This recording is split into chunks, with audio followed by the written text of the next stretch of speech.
E eu não estou falando só do custo para empresários, para supermercados, para todos nós, né? Eu estou falando de algo que é um bem inalienável e algo que a gente preserva com todas as nossas forças. Eu estou falando de saúde. O bloqueio nas estradas, gente, impediu que um coração de Goiás chegasse para um doador de São Paulo e acabou com a perspectiva dele de realizar um transplante. Reportagem está no site da CNN. Os técnicos, gente, consideraram que não seria possível realizar a operação de forma que o órgão chegasse em segurança em São Paulo. A apuração do Lucas Rocha, da Carolina Figueiredo e da Marina Demore, que está lá em Goiás, né? Bloqueios em estradas impediram o envio de um coração de Goiás para São Paulo, inviabilizando a realização de um transplante. As manifestações contrárias e com pedidos de golpe, né, sobre o resultado das eleições de 2018, começaram já na madrugada do domingo e se estendem a alguns lugares, como você viu, ainda tem gente tentando ocupar rodovia. A Secretaria de Saúde do Estado de São Paulo explicou que o transplante de um coração exige muita rapidez no transporte do órgão. Ele precisaria chegar em 4 horas para que fosse usado com segurança, inclusive, para o paciente. E aí as equipes técnicas consideraram que, devido aos bloqueios, não seria possível realizar a operação de forma que o órgão chegasse com segurança ao paciente. A Secretaria de Saúde de Goiás diz que a realização do transplante não foi possível por questões logísticas. É uma tragédia isso, é de um descaso, é de um absurdo, né? E assim, todo tipo de argumento bizarro para tentar legitimar algo que não encontra amparo nem na lei, nem na lógica. Yuri Pita e Leandro Rezende aqui comigo. Bom, quando um coração deixa de chegar, alguém que está na fila do transplante, dependendo disso, né, entre a vida e a morte, Começo com você, Yuri. Não, é tudo difícil esse tipo de situação, Dani. A gente já vinha falando ao longo da semana de toda a gravidade desses bloqueios em relação a atividades econômicas, do risco que expôs pessoas, crianças inclusive, dos prejuízos que poderiam ocorrer com suplementos de saúde, mas esse caso em específico de um transplante que poderia acelerar aí a recuperação de uma pessoa. E, de fato, transplantes de coração são super sensíveis, são das operações de transplante mais complexas que a medicina permite fazer, mas mesmo assim, diante de todo esse cuidado, de toda essa agilidade necessária e se perder um órgão dessa forma, é até difícil, a gente não tem muito o que dizer, a não ser lamentar e considerar terrível esse tipo de coisa. E o quanto isso não é inacreditável que isso não pese na consciência das pessoas e de entender que podem estar profundamente chateadas com o resultado do que aconteceu nas eleições, mas isso não lhes dá o direito de atrapalhar e de colocar em risco a vida dos outros. E o que me pega é o seguinte, né? É querer travestir de boas intenções, né? Não, são pessoas que não são. Eu vi uma entrevista, acho que para a Band, para a Rádio Bandeirantes, né? Do Coronel Camilo, né? Falando, não, porque não são criminosos. Como não são? Eles estão afrontando 2 dispositivos legais, claramente, né? Mas, né? Não, porque são pessoas que estão ali defendendo valores, né? Família. Não, gente, elas estão impedindo, gente, de fazer quimioterapia. Elas estão impedindo transplante de coração.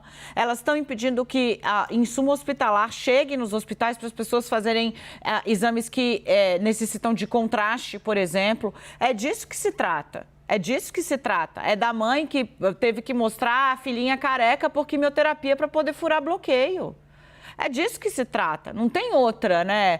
Um deputado eleito aí do Ceará veio me falar, né, que, nossa, vocês falando sobre, né, as manifestações, a maioria estava lá rezando, pedindo bênçãos, né, para o país, era pela família. Não, era pelo golpe, deputado. Se o senhor não viu, veja, dê uma olhada.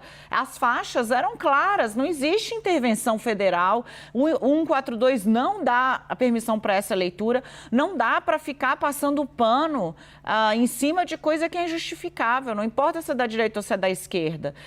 E isso fica muito claro nesse episódio, Leandro Rezende.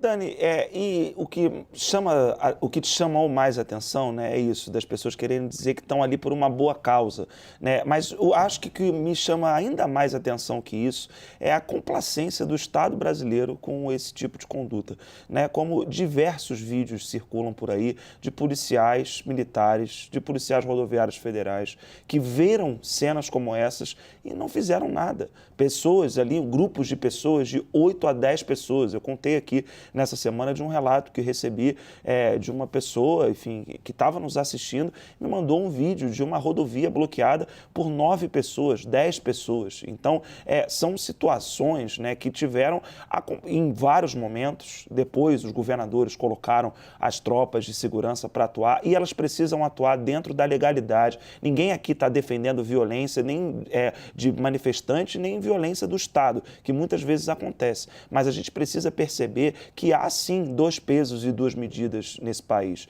E, mais uma vez, isso está expresso, né? Quando você chega num ponto, esse exemplo da menina que precisou mostrar para os manifestantes que estava indo fazer um tratamento de quimioterapia, um coração que se perdeu agora por conta desses bloqueios que foram incentivados por vários políticos eleitos e não reeleitos e contaram para poder se espalhar pelo país com a complacência e a leniência do Estado brasileiro. Contaram com isso. Os vídeos, eles demonstram isso. E agora a gente vai para uma segunda etapa dessa história. Vai ficar por isso mesmo? As pessoas que foram lenientes com essas atitudes, elas vão continuar exercendo os seus cargos livremente ou vai se cobrar uma responsabilização aos policiais que estavam ali para cumprir o seu dever e muitas vezes não cumpriram? Porque uma coisa é você chegar, você está vendo que tem criança, está vendo que tem gente mais velha, você chegar, negociar e ir ajeitando. Outra é aplaudir, é levantar cerca, é bater continência, aí a coisa é bem diferente. E isso legitima esse tipo de prática que causou tanto prejuízo e causou, nesse caso, prejuízo à vida, que é o maior bem que a gente tem, né, Dani? Sem dúvida, e aí tem uma coisa também, né? Está se avolumando os registros de gente que não satisfeita só em tentar bloquear uma parte das rodovias, invade ônibus, transporte de outras pessoas. O Leandro trouxe o registro da UFRJ, do ônibus estava indo para a UFRJ, e agora tem novos registros, inclusive de pessoas que foram agredidas por gente que está com a camisa, com a bandeira do Brasil enrolada no pescoço, aos gritos, instigando e ameaçando de pancada quem votou em uma pessoa diferente da escolha deles. São esses os democratas? Essa é a minha pergunta. E eu acho que todo apoiador do presidente Jair Bolsonaro, né, apoiador consciente, que sabe qual é o limite da democracia, deve fazer questão de colocar esses radicais, esses extremistas, longe deles. Classificá-los como radicais e como extremistas não faz com que você, que é um democrata e apoiador do presidente Jair Bolsonaro, maior líder da direita do Brasil e um dos maiores líderes de direita no mundo, colocar esses como radicais e extremistas, que é o que eles são, preserva o capital político